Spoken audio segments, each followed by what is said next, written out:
Hello दोस्तों, this is Nagendra and welcome to Result तक। तो सबसे पहले आप सारे लोगों को गुड मॉर्निंग, सुप्रभात और राम राम। तो चलिए समय को बिना गंवाए हुए हम लोग शुरू करते हैं। तो आज हम लोग हिस्ट्री का चैप्टर 1 का जो सामान्य परिचय वाला है, मीन्स जनरल इंट्रोडक्शन, उसकी आज हम लोग क्या करते हैं, डिस्कशन करते हैं, उसका क्वेश्चंस को बनाते हैं, सॉल्व करते हैं। और आप लोग भी अपने तैयारी को बूस्ट कीजिए, हमारे साथ जुड़े रहिए, ठीक है ना।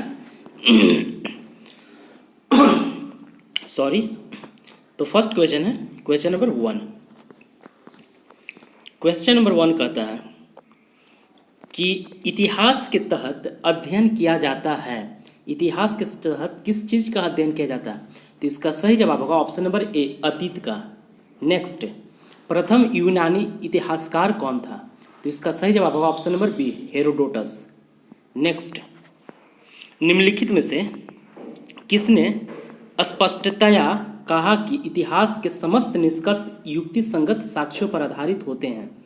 तो इसका सही जवाब होगा option number B, Thucydides. Thucydides. Next, the history के रचनाकार का नाम क्या है? तो इसका सही जवाब होगा ऑप्शन नंबर ए, हेरोडोटस। नेक्स्ट, इतिहास के पिता, द फादर ऑफ हिस्ट्री की पदवी सही अर्थों में निम्न में से किनसे संबंधित है? तो इसका सही जवाब होगा ऑप्शन नंबर ए, हेरोडोटस। नेक्स्ट, इतिहास अपने को दोहराता है, यह किसका कथन है? तो इसका सही जवाब होगा ऑप्शन नंबर ए, हिगेल का। नेक्स्ट, हम इतिहास से यही सीखते हैं कि आदमी इतिहास से कभी कुछ नहीं सीखता, यह कथन किसका है? तो इसका सही जवाब होगा ऑप्शन नंबर ए, हिगेल का। नेक्स्ट, किसका कथन है समस्त इतिहास वर्ग संघर्ष का इतिहास है? तो इसका सही जवाब option number A, Karl Marx. Next, निम्नलिखित में से कौन सा एक इतिहास के विषय में मार्क्स के दृष्टिकोण का संक्षिप्त वर्णन करता है?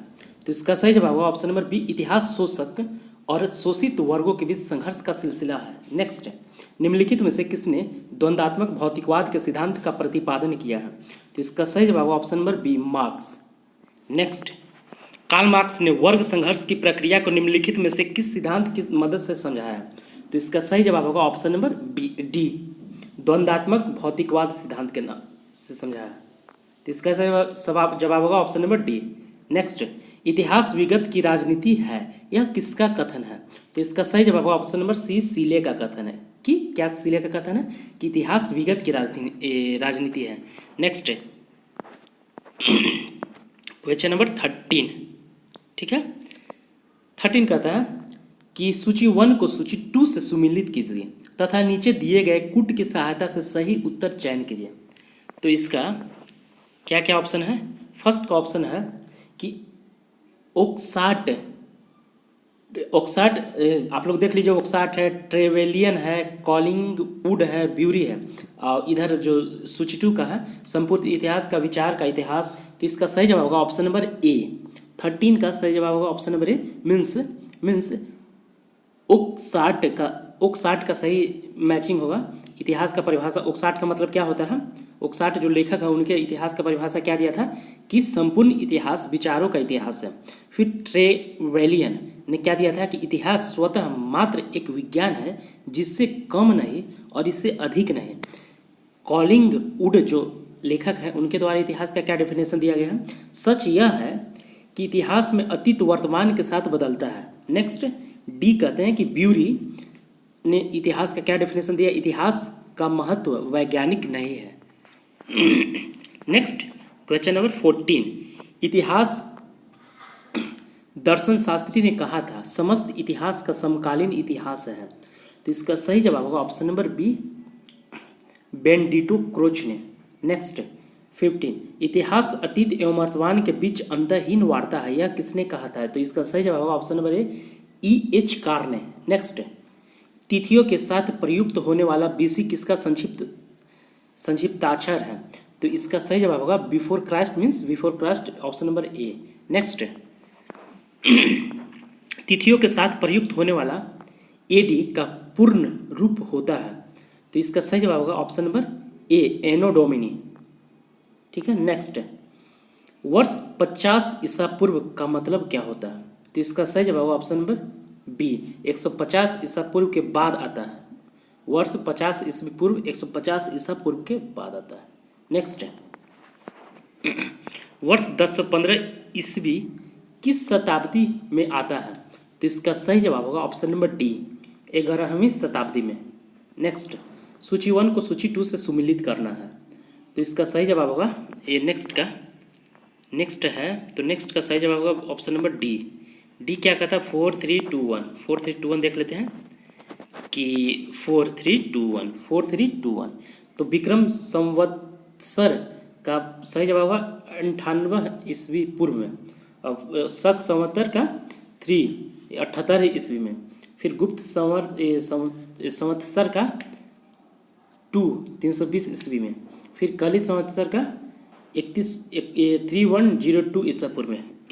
Next, question number 21, Vikram Samvat प्रारंभ हुआ, ठीक है, कब प्रारंभ हुआ? तो इसका सही जवाब होगा ऑप्शन नंबर ए, 58 ईसा पूर्व में। विक्रम संवत प्रारंभ 58 ईसा पूर्व में हुआ।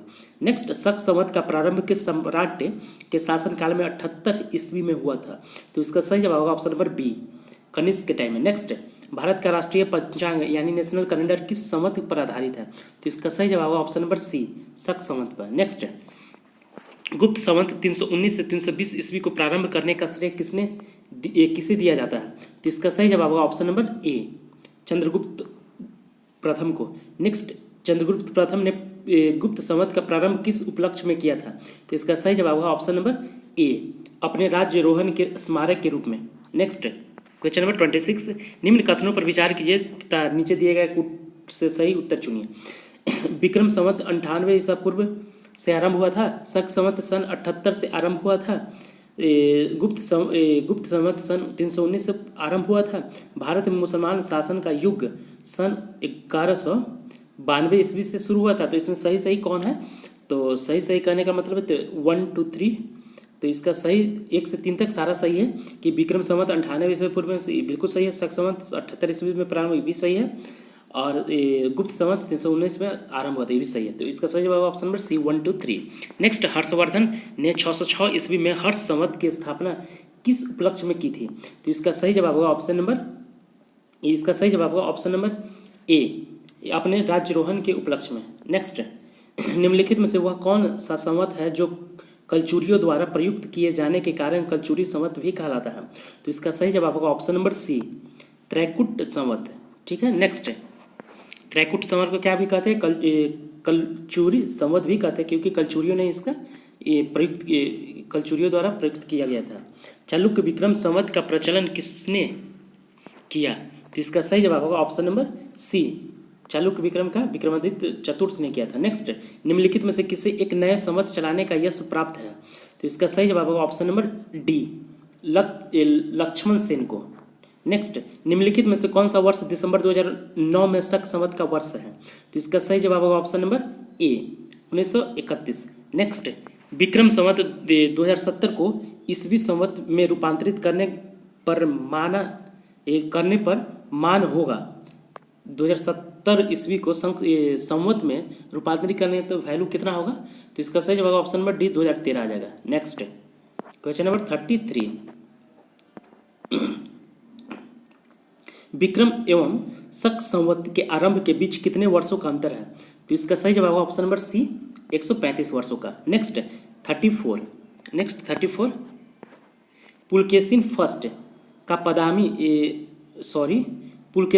फर्स्ट का बादामी शिलालेख शक वर्ष 465 का दिनांकित है। यह विक्रम संवत में दिनांकित करना हो तो वर्ष कौन सा होगा? तो इसका सही जवाब होगा ऑप्शन नंबर ए, 600 का वर्ष होगा। नेक्स्ट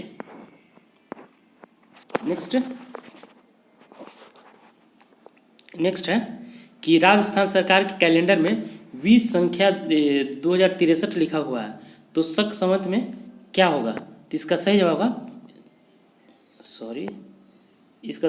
35 का सही जवाब ऑप्शन नंबर सी, 1928। नेक्स्ट,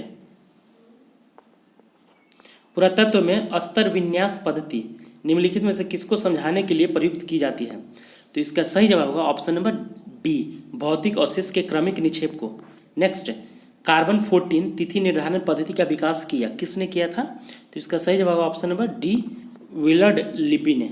कार्बन 41 से जो हम लोग तिथि का निर्धारण करते हैं, ठीक है, तो मीन्स कितना एज है किसी भी जीवाश्म का, तो उसका जो खोज है उस पद्धति का खोज किसने किया था? विलियर्ड लिबी ने। नेक्स्ट, कास्ट अस्थि और शंख के पुरातात्विक नमूनों का काल निर्धारण करने के लिए निम्नलिखित में से कौन सा अपनाया जाता है? तो इसका सही जवाब ऑप्शन नंबर ए कार्बन 40।